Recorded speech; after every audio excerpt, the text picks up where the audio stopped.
Sunan Kalijaga yang bernama asli Raden Syahid memberikan keterangan bahwa bupati Tuban, yaitu Temenggung Wilayah sejak kecil Raden Syahid sudah menggunakan kepada agama Islam dan menjadi guru agama Kadipaten Tuban. Tetapi karena melihat keadaan sekitar atau lingkungan yang kontradiksi dalam kehidupan rakyat jelata, maka jiwa Raden Syahid pun berubah. Di antara para demam, hanya sampean demam yang menyampaikan upeti di bawah jumlah yang diminta. Penduduk kami banyak orang susah dibagi. Tapi kenapa demam-demam lain mampu mencukupinya? Itu dilakukan dengan cara paksa. Bahkan lebih banyak upeti yang diambil daripada hasil yang mereka dapat. Kasihan mereka. Tidak ada urusan demi kepentingan kerajaan. Jangan pedulikan.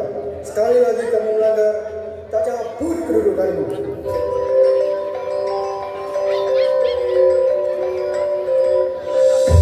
Astagfirullahaladzim, ada apa? Ada orang meninggal, Pak. Pak, tolong Pak. Ada apa? Ada orang meninggal Pak. Inna lillahi wa inna ilaihi raji'un. Setelah melihat peristiwa itu, Raden Syahid mulai berani mencuri diduga penyimpanan hasil upeti Kadipaten. Hal tersebut dilakukannya untuk dibagikan kepada rakyat miskin hingga pada akhirnya dia ketahuan mencuri dan dihukum oleh kedua orang tuanya di hutan penyebaran. Kendati demikian, Raden Syahid tidaklah cerah, justru malah merajalela. Selanjutnya dia memakai topeng hitam untuk mencuri harta-harta penguasa dan diberikannya kepada rakyat miskin. Akan tetapi situasi ini dimanfaatkan oleh preman yang tak bertanggung jawab. Mereka menyamar sebagai Raden Syahid menggunakan topeng tersebut dan melakukan perbuatan yang hina dan keji, sehingga Raden Syahid pun tentu melakukan hal tersebut karena terbongkarnya gedoknya, sehingga mengakibatkan pengusiran dari kabupaten terhadapnya. Setelah itu Raden Syahid melakukan pengembaraan dan bertemulah dengan Sunan Bonang. Maaf Kanjeng, apakah boleh saya bertanya? Boleh di sana. Ada apa? Kan Kanjeng belum seberapa tua, tapi kenapa Kanjeng sudah memakai tongkat? Sekedar untuk panduan jalan, lebih-lebih kalau hari sudah mulai gelap. Boleh saya melihat tangkainya Kanjeng? Ada apa? Ada apa dengan tangkai tongkat saya? Bukankah sekarang Kisana sudah melihatnya dengan jelas? Saya ingin melihat tangkai tongkat yang Kanjeng genggam itu. Apa terbuat dari emas? Nanti setelah melihat Kisana ingin memilikinya, sebaiknya tidak usah. Nanti timbul keinginan untuk memiliki yang bukan miliknya sendiri. Astagfirullahaladzim. Maaf Kanjeng. Saya tidak menangisi tongkat itu, tapi lihat saya telah mencabut nyawa untuk ini. Saya menjadi pembunuh. Betapa besar dosa saya di sana. La ilaha illallah Muhammadur Rasulullah. Kalau di sana cuma menginginkan benda, Benda apa Kanjeng? itu ambillah. Benda itu lebih berharga dari tongkat ini. Dan buah konang-kaling itu berubah menjadi emas, sehingga Raden Syahid segera mengambilnya sesuai arahan Sunan Bonang. Akan tetapi yang terjadi setelah Raden Syahid memanjat pohon itu, buah pohon itu runtuh tepat di atas kepala Raden Syahid, sehingga mengakibatkannya jatuh pingsan. Setelah bangun dari pingsannya, Raden Syahid menekan emas yang dilihatnya tadi seketika berubah menjadi buah konang-kaling. Dan dia berusaha mencari orang tua tadi, dan setelah sekian lama, akhirnya bertemulah Raden Syahid dengan Sunan Bonang di pinggiran sungai. Kanjeng, maaf Kanjeng. Ada apa di sana? Mana kolang-kalingnya? Bukan itu yang saya inginkan Kanjeng. Kalau begitu, di sana menginginkan tongkat bertangkai emas ini. Bukan Kanjeng, saya ingin diwencang ilmu ilmu yang kanjeng miliki. Misalkan daun-daun di seluruh jagat ini dijadikan kertasnya dan air lautan dijadikan tintanya, niscaya belum cukup untuk menuliskan ilmu Allah itu di sana.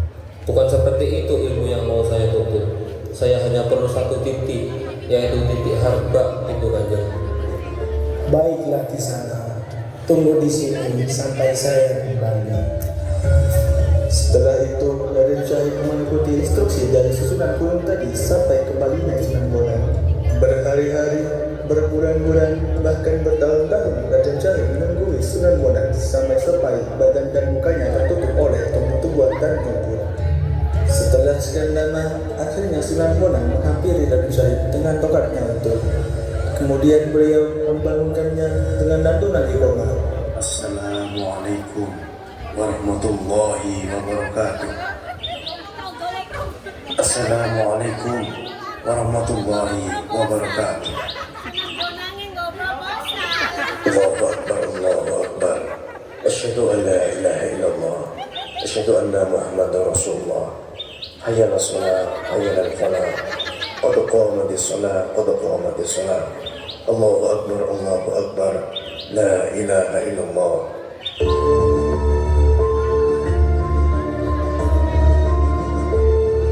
Untuk melengkapi ilmu, pelajarilah semua ilmu. Alhamdulillahirabbil alamin. Kau tidak akan mengenal Tuhan sebelum kau mengerti.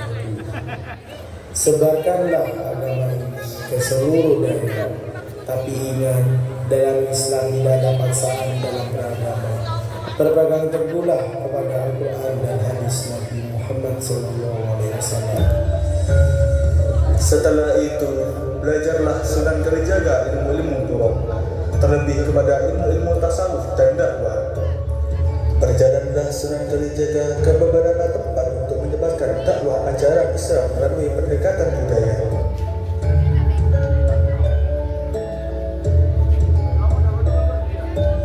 Doro, minta berasnya Doro. Bukan babras, pasir tau. Kuning, saiki harga paceklik, harga beras mahal. Iya Pak. Juragan, berasnya jadi pasir juragan. Hah? Jadi pasir? Coba lihat beras yang ada di dalam gudang. Ayo cepat, lihat semuanya yang ada di dalam gudang. Nggih Doro, berubah jadi pasir semuanya Doro. Pasir, Pak, ini juga menjadi pasir, Pak. Aduh, semuanya menjadi pasir. Kita melarat, Pak. Tuh, berasku jadi pasir. Mati aku. Kasihanilah Doro, kasihanilah kami Doro. Diam, aku sudah siap. Kau datang malah minta-minta. Kami belum makan Doro. Makan itu pasir. Ambil sana. Apa Doro ikhlas memberi pasir itu kepada mereka? Kenapa harus ikhlas segala? Kalau Doro ikhlas dan jika Allah mengizinkan, pasti bisa mereka makan. Saya ikhlas. Silakan ambil yang mau di gerobak atau yang di gudang. Ambil aja sesukanya. Terima kasih Doro, terima kasih. Alhamdulillah. Dan peristiwa tersebut menyadarkan kepada juragan beras untuk selalu bersedekah, karena di sebagian harta kita itu ada harta orang lain yang harus kita sedekahkan. Itulah dan seterusnya peristiwa dakwah Sunan Kalijaga di tanah Jawa dengan metodenya yang unik tersebut menjadikan Islam tersebar di tanah Jawa dengan mudah dan cepat. Iya,